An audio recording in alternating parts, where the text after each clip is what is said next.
Assalamualaikum warahmatullahi wabarakatuh. Okey, hari ni kalau kita tengok teknik GPK, kalau kita perhatikan, okey,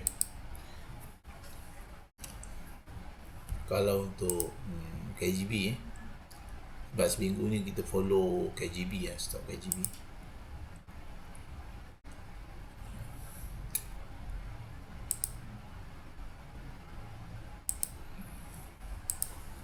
Masih di atas MA9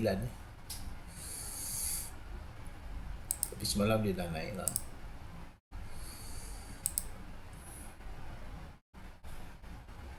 Cuma yang nampak menarik ialah Suncon ni nampak kurang sikit lah, sebab dia nampak macam sideways, ada banyak distance kat sini.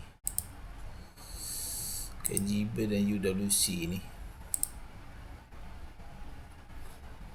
UWC dah keluar histo merah, mungkin dia akan turun dulu.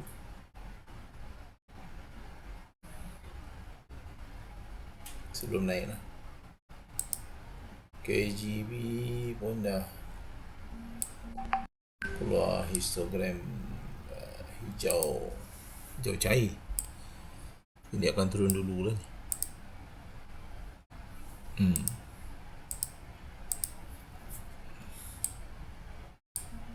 Okay, sesama kita perhatikan 3 stok ni, tengok macam mana. Cuma sekarang ni tak ada lagi direction lah, tak ada setup lagi lah untuk kita entry, sebab momentum pun tak ada. H1 pun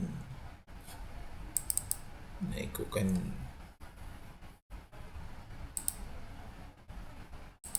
momentum dia pun tak kuat ni.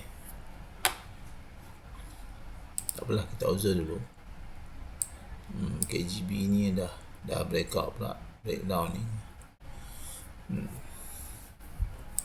Breakdown nombor MA9, korang kena cut loss lah.